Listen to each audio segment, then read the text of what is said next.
안녕하세요. 뉴스와 사람들입니다. 김건희는 네덜란드의 동물보호재단을 방문해 이렇게 발언했지요. 한국에서도 동물보호와 동물권 증진에 대한 관심이 점차 높아지고 있다. 개식용 금지는 윤석열 대통령의 약속이다. 한국 국회 여야가 함께 개식용 종식을 위해 발의한 특별법이 조속히 통과되기를 바란다.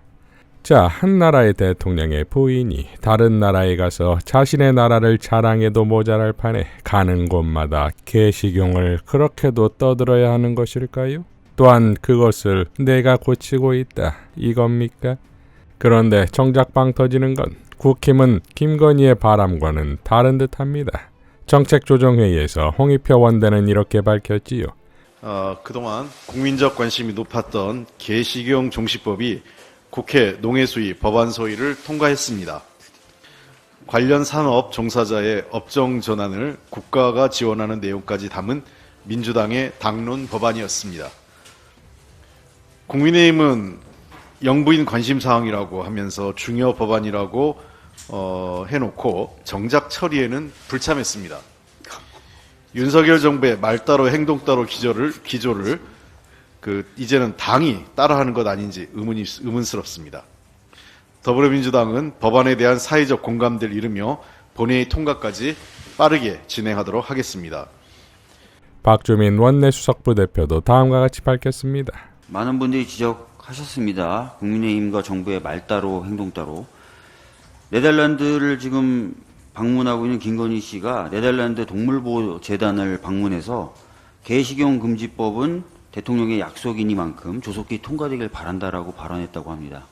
근데 아까도 들으셨겠지만 어제 농해수위에서 저희 당 의원들이 소위 차원에서 그 법을 통과시킬 때 국민의힘 의원님들은 집단 퇴장하셨습니다. 이게 도대체 어떻게 돌아가는 건지 모르겠습니다. 해외에 나가서까지 이런 발언을 하는데 여당 의원들은 정반대로 움직이고 있는 이 상황에 대해서 국민들이 납득할 수 있도록 설명해 주시길 부탁드리겠습니다. 김성주 정책위 수석부의장도 이렇게 발언했지요.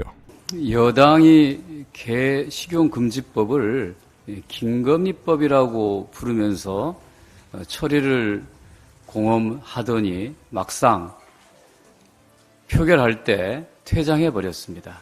이러다가 김건희법을 윤석열 대통령이 거부권을 행사하는 총극이 벌어질지도 모르겠습니다. 자, 국힘은 왜 이러는 것일까요? 김건희법이라고 명명까지 해가며 추진하던 법안에 전원 불참한다. 국힘에게 김건희 레임덕이 찾아온 것입니까? 윤석열의 국힘 학살에 대적할 무기가 국힘의 김건희 특검 거부 반대가 아니겠습니까? 한겨레의 김기한 출마 고집에 윤 대통령 경로, 대표직 사태로 일단 봉합이라는 제목의 기사에 따르면 지난 11일 대통령실이 김기현에게 당대표직은 유지하되 총선 불출마를 해달라는 메시지를 전달했으나 김기현이 이를 거부했고 대신 당대표직을 포기하고 지역구 총선에 출마하겠다고 했다지요. 이에 윤석열이 빡친 상태로 네덜란드로 떠났다는 것이고, 이에 장제원이 다시 김기현을 설득하려 연락을 했으나 듣지 않았고, 그날 저녁 장제원은 이제 그만 멈추려 한다는 SNS 메시지를 내는데 이는 곧 김기현에게 주는 메시지였다 이거지요. 즉 자신도 불출마를 선언했으니 김기현도 불출마를 해라 이건데, 김기현은 당대표 사퇴 의사를 밝혔으나 불출마 의사는 밝힌 바가 없으니 결국은 본인 뜻대로 가는 것이고, 그러니 윤석열이 귀국 후에 어떤 행보를 보일지는 당연한 것이니 또 하나의 팝콘 각이다 이겁니다. 자, 이러니 결국 곧 있을 전장은 김건희 특검 거부권 재의결에 있겠지요? 그렇다면 개식용 종식법 처리에 국힘이 불참한 것은 김건희 특검 거부 반대를 위한 일종의 예행 연습이자 메시지입니까? 김기현 사태로 사실상의 국힘을 검찰당이 먹은 셈이 되었습니다. 권칠승 대변인은 김기현 사태에 대해 다음과 같이 밝혔지요. 지금 국민의힘이 처한 상황은 윤석열 대통령의 책임 아닙니까? 김기현 대표가 조금 전 국민의힘 당대표직을 내려놓았습니다. 영남에 텃밭을 둔 국민의힘 지도부나 중진의 자리는 사지가 되어버린 것 같습니다. 김기현 대표는 당이 지금 처한 모든 상황에 대한 책임은 당대표인 자신의 몫이라며 자신의 거취 문제로 당이 분열되어서는 안 된다고 밝혔습니다. 바지 대표로 뽑힌 김기현 대표는 용산의 지시에 충실했을 뿐 지금 국민의힘이 처한 모든 상황은 윤석열 대통령의 책임이 아닙니까? 더욱이 장제원 의원의 불출마와 김기현 대표의 사퇴 뒤에는 윤석열 대통령의 그림자가 짙습니다. 김기현 대표의 사퇴는 용산 직할체제로 가기 위한 사전 정지 작업으로 보일 뿐입니다. 자신을 당대표로 낙점해준 윤석열 대통령의 지시만을 쫓다가 결국 팽당하는 김기현 대표의 모습이 한편으로는 안타깝습니다. 하지만 국민의힘을 용산 2중대도 아닌 5중대로 만든 것은 바로 김기현 대표와 윤핵관으로 불리는 분들이었습니다. 김기현 대표를 대신할 비대위원장조차 스스로 결정할 수 없는 것이 국민의힘이 처한 현실 아닙니까? 누구 한 사람 용산을 향해 바른 소리 하지 못한 국민의힘이 자초한 결과입니다. 이제 용산이 준비한 비대위원장이 등장할 것입니다. 한동훈 법무부 장관이 본격적으로 여의도로 출근할 시간도 가까워지고 있습니다. 그 결과는 껍데기만 남은 국민의힘이고 윤석열 측근 검사들이 주축이 된 검찰당일 것이 불보듯 자명합니다. 그런 점에서 오늘 김기현 대표의 사태는 국민의힘의 총원의 다름 아닙니다. 라고 밝혔습니다. 자, 한두 번이 아니지만 노골적인 당무 개입으로 윤석열 탄핵 사유 추가지요. 이현주 전 의원도 다음과 같이 밝혔습니다.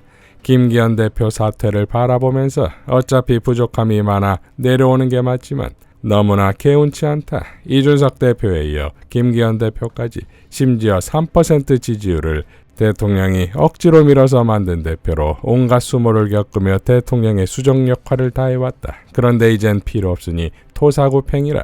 정치는 신의가 있어야 하는데 이 비정함은 뭔가. 게다가 이건 일의 순서가 틀렸다. 지도부와 윤핵관 등이 물러나는 건 이 사태의 근원인 대통령이 사과하고 국민의힘을 탈당한 다음이다. 왜냐하면 이 모든 사태의 근원은 대통령의 주권자를 무시한 국정운영과 처가 일가의 부패 의혹에 있었기 때문이다.